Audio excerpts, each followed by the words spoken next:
Yeah?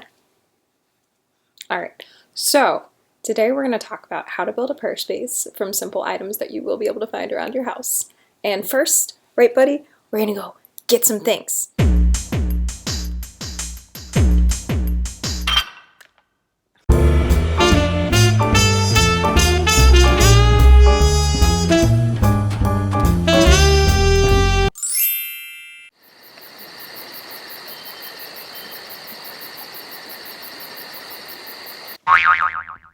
A prayer space is where you have items set up that remind you of God and all of the blessing He has given to you. It reminds us to pray each day. When I say prayer space, you might think of something like this. We have some holy water, a rosary, a crucifix, and a religious picture called an icon. Here is another example. This one has a Bible and a statue of Mary and a picture of St. Cecilia. You might say, but Miss Savannah, I don't have any of those things in my house, and that's okay. Let's take a closer look. This picture is a drawing that one of my friends gave me. You can make drawings for your prayer space too, or even get coloring pages of holy things. Here's some pictures that I printed off the internet of people that helped to remind me of God's presence in my life. One is St. Catherine of Siena, and the other is Our Lady of the Rosary. I also have some prayer books here, but we'll talk about those more later. Let's look for other things we can use for our prayer space. Right here, I'm looking through some books to see if there's any images or pictures that I could use. Noah's Ark sounds like a pretty good idea, but it doesn't necessarily have to be a religious book. It could be anything that brings you joy and makes you think of God. Do you like to make crafts? This is a sun that Mr. Ryan and I made last week. I used it for our Jesus, the Son of God prayer space.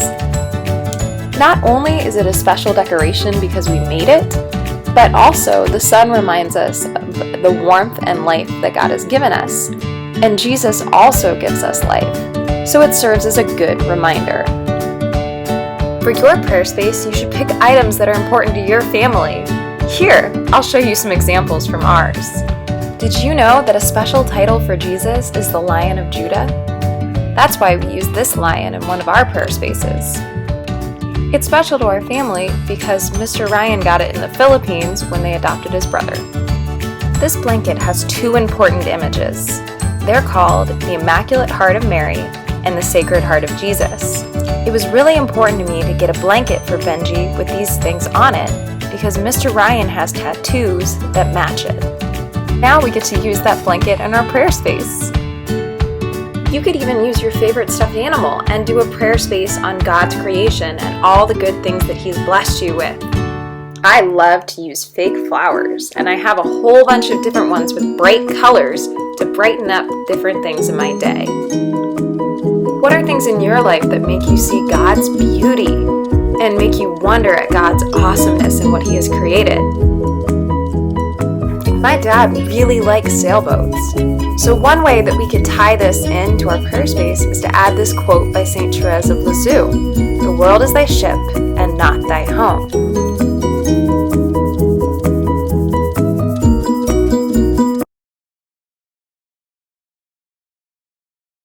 Now let's talk about who we're going to pray for each day. A good way to remember who we're going to pray for is to use pictures of the people. Here I have a picture of my two goddaughters, the two people who I've been a confirmation sponsor for, and some of my very good friends from college. Look at all these beautiful people who we can remember to pray for each day. Who are people that you want to pray for? You could also write down things that you want to pray for and put them somewhere in your prayer space. If you're feeling worried or sad, you could ask God to help you. If something really good happened, you could write down a reminder to say thank you to God.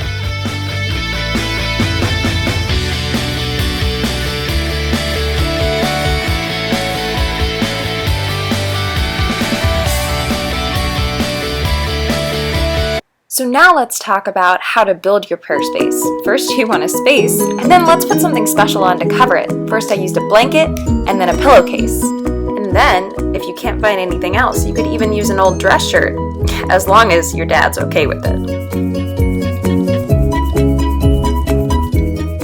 Have you ever noticed there are so many candles used at Mass? Well, next time you go, be sure to look out for them. And have you ever wondered why you get a candle for your baptism? It's because the church uses fire to remind us that Jesus is the light of the world. Jesus tells us that if we follow him, we will not walk in darkness, but we will have the light of life.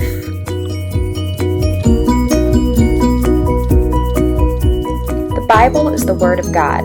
He left it just for us so that we can know more about him and his plan for us. Did you know that they make Bibles for all different times in your life? You can get a special Bible just for kids or teens or even adults. And parents, there are links in the description if you want to get a special Bible. Crucifixes are also signs of hope. They remind us that Jesus came to save us. He suffered and died, but he rose from the grave and overcame sin and death to give us all eternal life.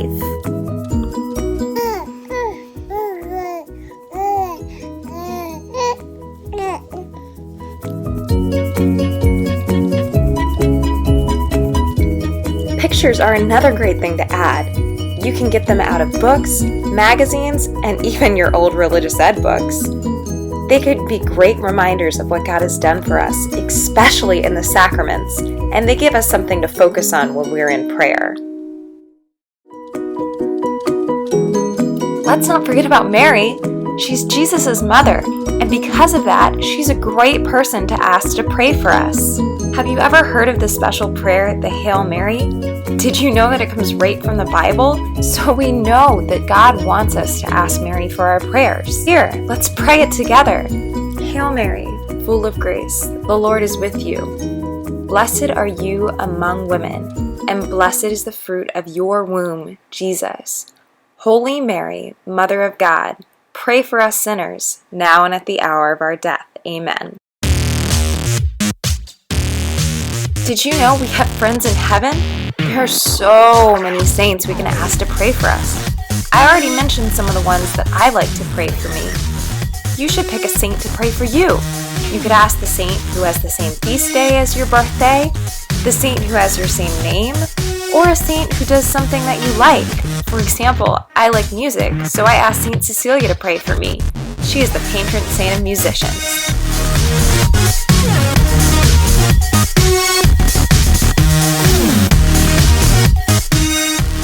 We're on the last thing, prayer books.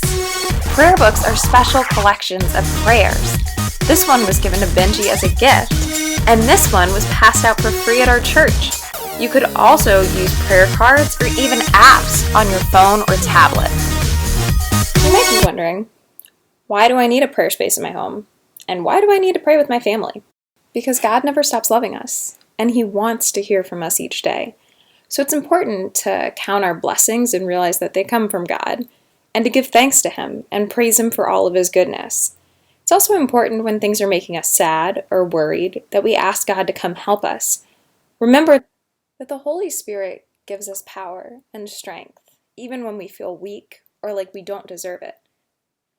Also remember that a fruit of the Holy Spirit, meaning when you let God into your heart and he's working in your life, a fruit of that is peace.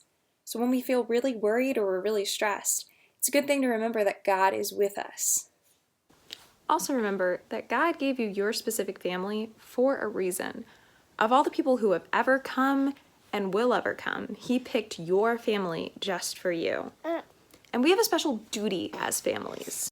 The Christian family has a special vocation, that means special mission, to witness the gospel. The gospel is the message that Jesus loves us. Constantly radiating the joy of love and the certainty of hope. The mission of the family is rooted in baptism and receives new strength to transmit the faith and transform society according to God's plan. Pope St. John Paul II, or JP2. Hey look, it's JP2. So let's talk about where we're going to put this prayer space. What's a place in your home that you can gather around each day and really feel God's blessing? It might be a good idea to find an empty table or a large box that you could just turn over and cover with something to make it look like it's a little fancier. Or even your coffee table. You could put out the prayer sheet each day, and then at the end of your prayer time, pull it back and do the same thing the next day. Really, it's whatever works for your family.